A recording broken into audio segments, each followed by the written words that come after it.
بسم اللہ الرحمن الرحیم۔ آپ دیکھ رہے ہیں ہمارا پلانٹ بنی کیکٹس کا۔ بنی کیکٹس کا یہ پلانٹ سردی میں اپنا گروتھ ریٹ تھوڑا سٹاپ کر لیتا ہے، تھوڑا ڈورمنسی میں ہم اسے کہہ سکتے ہیں کہ ڈورمنسی میں ہے یہ پلانٹ، لیکن اس کی شیپ اور اس کی خوبصورتی برقرار رہتی ہے۔ تقریباً 1 ماہ سے میرے اس پلانٹ میں بنی کیکٹس کے جو مین لیو جس میں یہ لگا تھا، یہ میں آپ کو دکھا رہی ہوں، یہ کنڈیشن ہے۔ اور اس کے گرنے والا ایک کلے پاٹ جس نے ہمارے پاٹ کو تو ڈیمیج نہیں کیا بنی کیکٹس کے، لیکن بنی کیکٹس کی مین مدر لیو جو دکھا رہی ہوں، اس نے برے طریقے سے ہرٹ کیا ہے۔ اور 1 ماہ گزر جانے کے بعد جو لیوز ہیں اس کی ٹاپ پر آنے والی، ان کی کنڈیشن بہتر ہے، لیکن مدر لیوز جو ہے مکمل طور پر ڈیمیج ہوتی نظر آ رہی ہے۔ آج اس کا بہترین حل کریں گے۔ اور یاد رہے کہ بنی کیکٹس کو جب بھی آپ ہینڈل کریں تو سیفٹی پریکاشنز، احتیاطی تدابیر کو ضرور ملحوظ خاطر رکھیں۔ اس پر نظر آنے والے تھرونز انویزیبل ہوتے ہیں، دیکھنے میں یہ بہت سموتھ کیکٹس لگتا ہے اور کوئی بھی شارپ سے اس کے اوپر تھرونز نہیں ہوتے، لیکن پھر بھی ان کو ڈائریکٹ ٹچ کرنے سے مکمل طور پر احتیاط کرنی چاہیے۔ اور سکن پر اتنی اریٹیشن کرتے ہیں، یہاں تک کہ اگر آپ بہت زیادہ احتیاط کی کوشش کریں پھر بھی کہیں نہ کہیں، جس طریقے سے اب میں کٹ کر رہی ہوں، اگر کسی آپ کے ڈریس پورشن پر یہ ٹچ کرے تو کافی اریٹیشن کا باعث بنتا ہے۔ آپ دیکھ رہے ہیں اس کی لیوز تھوڑی تھرسٹی ہو چکی ہیں 1 ماہ گزارنے کے بعد، لیکن ان کے اندر ابھی زندگی مکمل طور پر موجود ہے۔ تو بجائے اس کے کہ ہم مدر لیو کو مکمل طور پر اس سے کنیکشن ختم ہو جائے مدر لیو کا مٹی کے ساتھ، جلد از جلد ہم ان لیو کو سیپریٹ کر مدر لیو سے مکمل طور پہ الگ جو ہے اس کو پروپیگیشن کریں گے۔ آپ دیکھ سکتے ہیں جو میں نے کٹ کی ہے وہاں سے بالکل گرین حصہ ہے، جو کہ اس بات کا ثبوت ہے کہ لیوز بنی کیکٹس کی مکمل طور پر زندہ ہیں، سروائیو کیے ہوئے ہیں۔ ایزی ٹو گرو پلانٹ ہے بنی کیکٹس، اور کئی ایک کیکٹس کی طرح یہ سمر لونگ کیکٹس ہے اور سمر میں ہی اس کا گروتھ ریٹ بہترین رہتا ہے۔ اور آنے والی نئی نئی جو لیوز ہیں، یا ان کو ہم برانچز بھی کہہ سکتے ہیں، انہی سے ہی کٹنگ کر ہم اس پلانٹ کی ایکسٹینشن کر سکتے ہیں اور زیادہ سے زیادہ پاٹس جو ہے ہم اس کے بنا سکتے ہیں۔ آپ مدر لیو جو ڈیمیج ہوئی ہوئی دیکھ رہے ہیں، اس سے ہی میں نے کئی ایک پلانٹر بنی کیکٹس کے ریڈی کیے اور بہت اچھی گروتھ ریٹ تھی اس مدر لیو میں، لیکن بدقسمتی سے اس پر گرنے والے ایک کلے پاٹ کی وجہ سے یہ لیو جو ہے ڈیمیج ہو گئی۔ ابھی دیکھتے ہیں یہ سروائیو مزید کرتی ہے یا نہیں۔ بہرحال جو میں حل کر رہی ہوں وہ میں بتا دیتی ہوں۔ سب سے پہلے تو میں نے سیپریٹ کر لی اس کی لیوز، اور ان کو کسی بھی قسم کے سوئل میڈیا میں ہم لگا سکتے ہیں، خاص طور پہ جو ہمیں خیال رکھنا پڑے گا ویل ڈرینیج سسٹم کا۔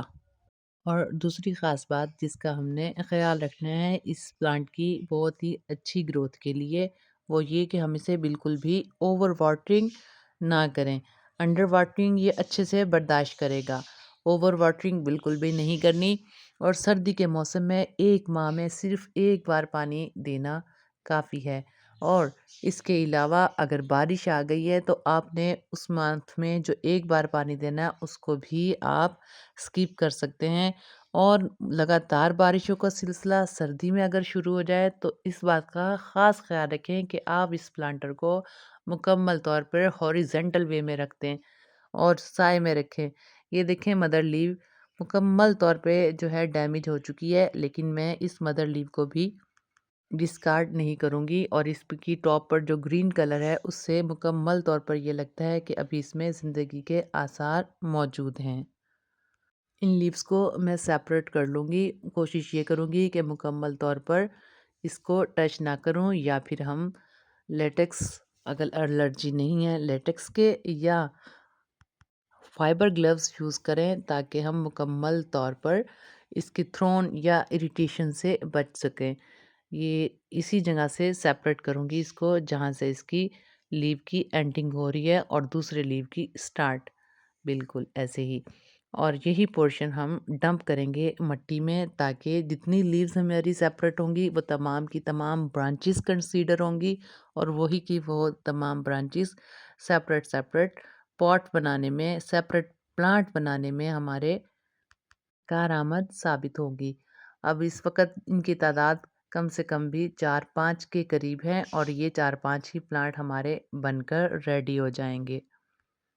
جیسا کہ میں ونٹر میں ان کی ایمرجنسی پروپیگیشن کر رہی ہوں، تو پانی میں اس وقت بھی ان کو نہیں دوں گی، جسٹ اس کو ویل ڈرینیج سوئل میں لیو کی جو بیس ہے ڈمپ کر دوں گی، اور ویٹ کروں گی مکمل طور پر یہ اپنے آپ کو مٹی میں سروائیو کرے۔ اس سٹیج پر اگر ڈرائی مٹی میں لگا رہی ہوں تو میں یہ بھی ویٹ نہیں کروں گی کہ اس کو تھوڑا ٹائم دوں کہ بیس سے لیو مکمل طور پہ ڈرائی ہو جائیں، کیونکہ فنگس کا خطرہ بالکل بھی نہیں رہے گا۔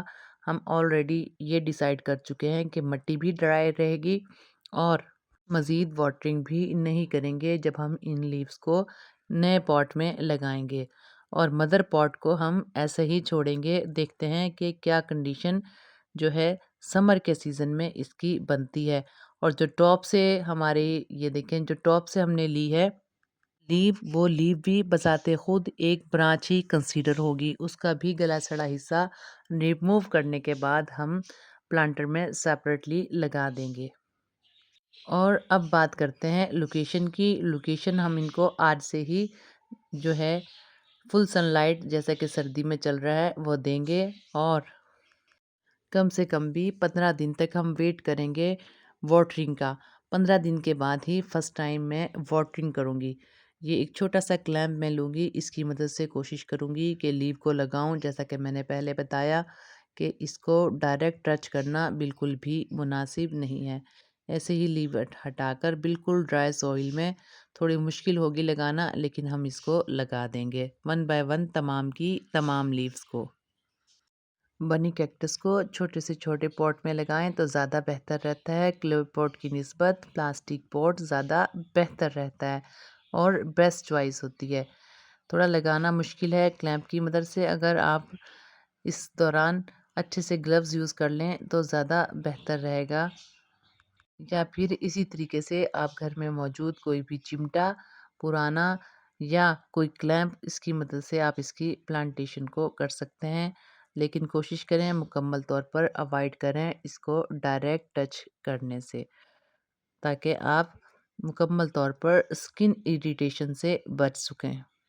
رائٹ سائڈ پہ پاٹ آپ دیکھ رہے ہیں، اس لیو کی جو بھی حصہ موجود ہے کنٹینر میں، وہ میں نے ایز اٹ از چھوڑ دیا ہے، اور بڑی امید ہے کہ گرمیوں میں اس کے اندر سے مزید پلانٹیشن اور مزید لیوز نکل جائیں گی بنی کیکٹس کی۔ چلیں، بہت شکریہ اپنا اور اپنے پیاروں کا، بہت خیال رکھیے گا۔ اللہ حافظ۔